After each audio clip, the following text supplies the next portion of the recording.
Neste módulo, nós vamos tratar do passo a passo de como formar o CMDS, de como constituir o CMDS. E claro que eu estou partindo do pressuposto que nós já temos aí a experiência, contamos com a experiência de vocês, que já vem, né, constituindo o CMDS, participando de CMDS. Então nós não estamos partindo do zero, nós estamos aprimorando um processo em construção. Então, o Conselho Estadual, eu já falei nos módulos anteriores, que é responsável por fazer essa relação com os colegiados territoriais e os CMDS, estabeleceu uma orientação para que esse passo a passo de como formar um bom conselho para atender essas perspectivas de funções e competências que o conselho tem, que no módulo mais adiante eu vou detalhar para vocês, ele criou orientações que, inclusive, dentro de um plano de governança que está disponível para vocês no nosso site, o Conselho estabeleceu normas, orientações desse passo a passo. E aí, para facilitar as nossas vidas e ampliar todas as formas de poder transmitir essas informações, foi criado uma cartilha eletrônica que está disponível no site da SDR, no site da CA, e também o DEFOC, o Departamento de Formação de Órgãos Colegiados, para facilitar o acesso, criou um link, que é cedrsgovernanca, sem o C cedilha.com. É um link que você vai diretamente para essa cartilha, que nós tentamos fazer com todo o cuidado de dar os detalhes, as informações importantes desse processo. O plano de governança está disponível no site www.cedrsgovernanca.com, tudo minúsculo e sem cedilha mesmo. Além do plano de governança, disponibilizamos também outros documentos, como resoluções do CEDRS, minuta do projeto de lei municipal de instauração e regularização do CMDS, minuta de regimento interno, apresentação da estratégia Parceria Mais Forte, modelo de planilha de dados dos conselheiros e muito mais. Acesse e confira em um clique. Na formação do CMDS, é necessário que tenha um marco legal que estabelece esse conselho. E ele começa com uma lei municipal. Então, inclusive na cartilha que nós temos eletrônica, nos anexos dessa cartilha, vocês vão encontrar uma minuta de lei. É uma sugestão, é bom informar isso, de que a relação daquela engrenagem que eu falei do Conselho Estadual com o Conselho Municipal não é de subordinação, é de parceria de construção coletiva. Então, o Conselho Estadual sugere aos municípios a criação de uma lei municipal, onde nesta lei esteja estes princípios que nós já falamos anteriormente, que são necessários, que contenha nessa lei municipal para que o Conselho atinja seus objetivos. Então, primeiro passo é a criação de uma lei.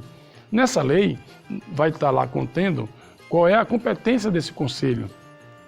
Na lei, vai estar a que órgão ele vai estar vinculado na estrutura da administração municipal. Geralmente, a nossa orientação é que seja a Secretaria de Agricultura, ou seja, e de Desenvolvimento Rural. Geralmente, vocês têm Secretaria de Agricultura e Meio Ambiente, vai ter uma variedade de estrutura, desenvolvimento econômico e social, mas que seja ligado à estrutura administrativa do município, que é responsável pelo desenvolvimento rural. Então, nessa lei, é preciso também que se fique claro como é que é a estrutura de composição desse conselho.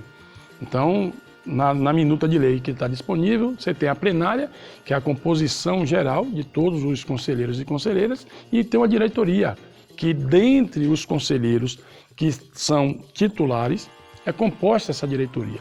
E, na sequência, é dito também a forma de reunião desse conselho. Vai ter um conjunto de informações que a gente já agregou lá na minuta, que está no site, que está na cartilha, e que vocês podem tranquilamente estar consultando e se baseando para formar essa lei no cada município. Hoje, a nossa situação, como eu disse que nós estamos em um processo que já vem caminhando, Hoje, dos 417 municípios, nós já temos 397 municípios que já têm a lei. Eles já foram homologados em algum momento no Conselho Estadual.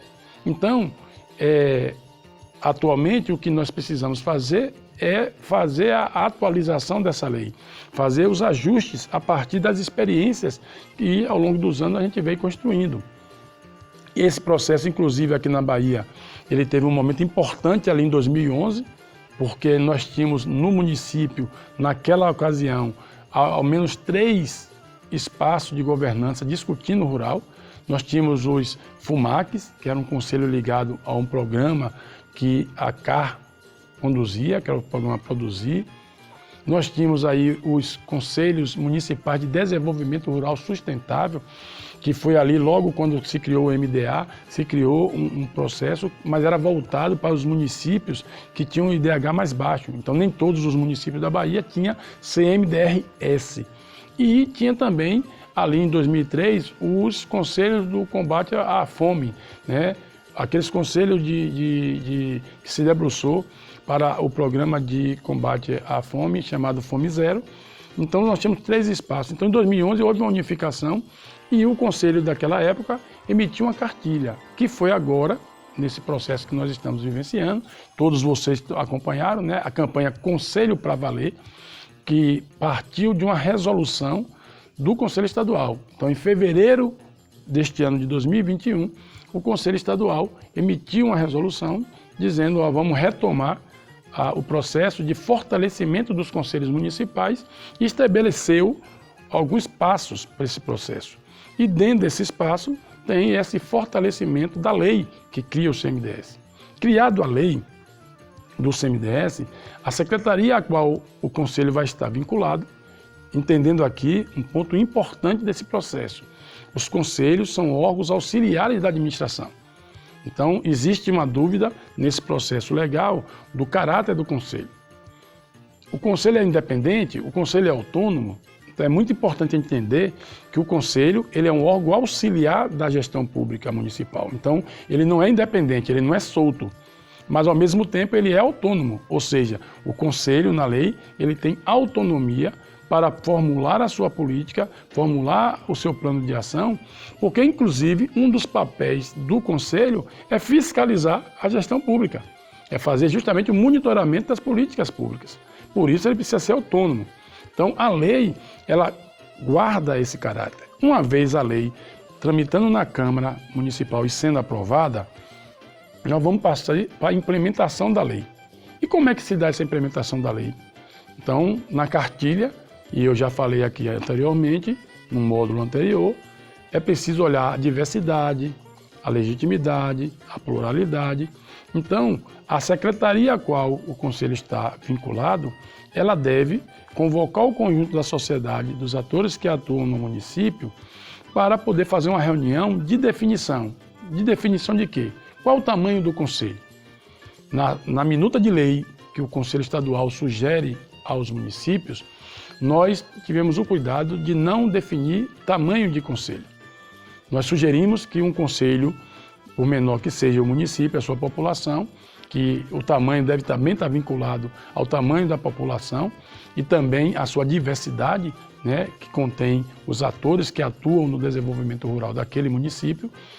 A questão do tamanho a gente não fixou na lei. Essa é uma coisa que tem que ser pós-lei. Então, nós recomendamos que o Conselho, no mínimo, tenha 9 integrantes.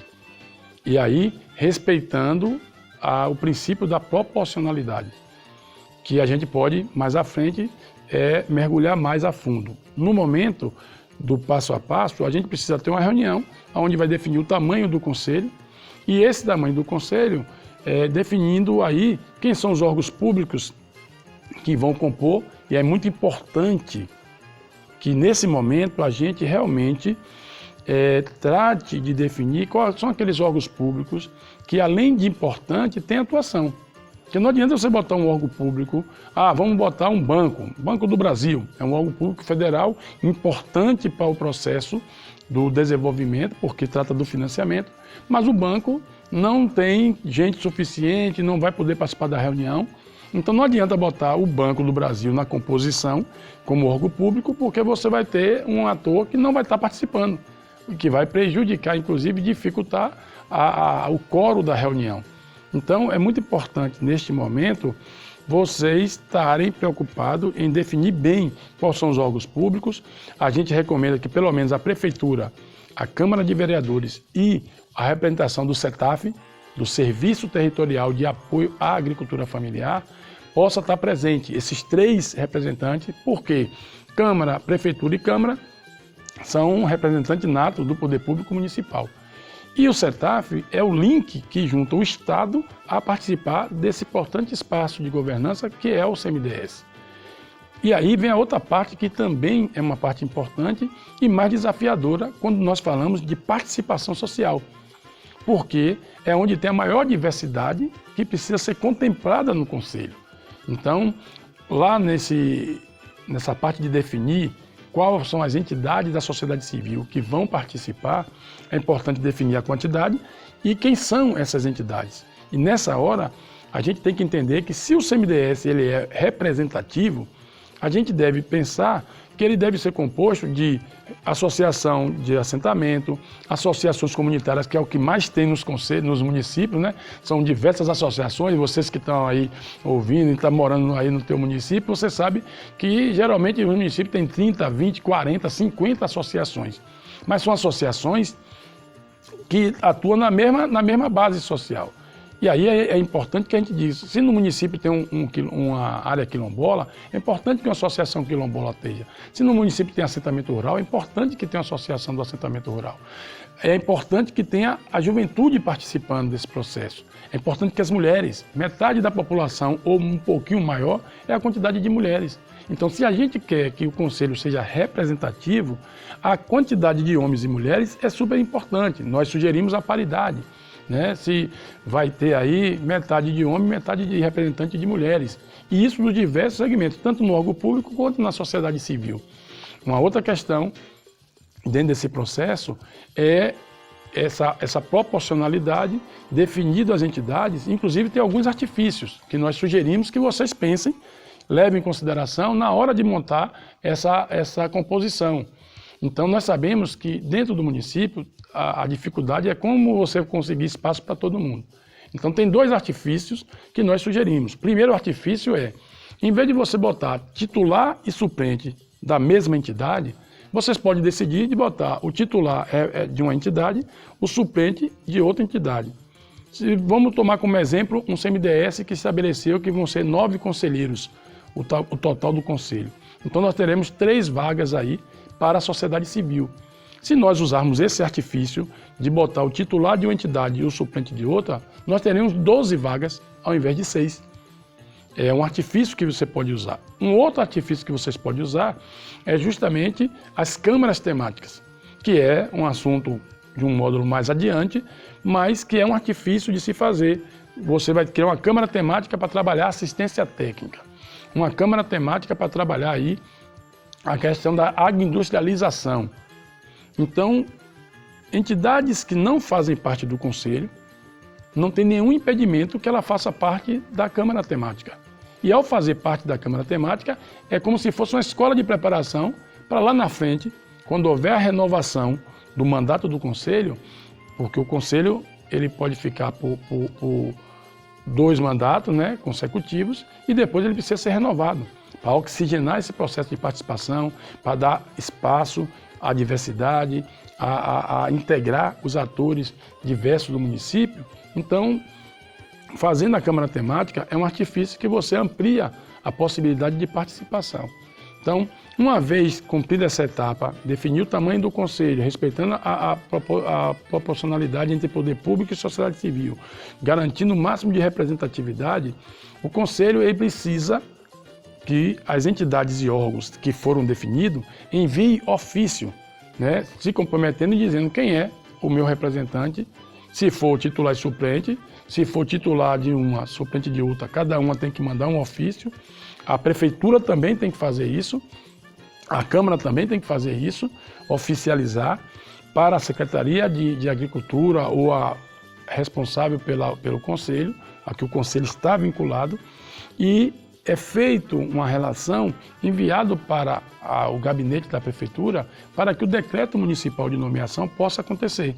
Então, uma vez feita essa discussão, tendo os nomes definidos, é colocado lá para a prefeitura e sai um decreto de nomeação municipal. Uma vez o decreto sendo publicado no Diário Oficial do município, é que vai ser convocada a reunião de posse desses conselheiros e conselheiras. Isso pode se dar em um ato, em uma reunião, mas pode também se aproveitar essa mesma reunião, onde está se dando posse aos conselheiros e conselheiras, que geralmente o que a gente tem acompanhado dos conselhos é o que acontece.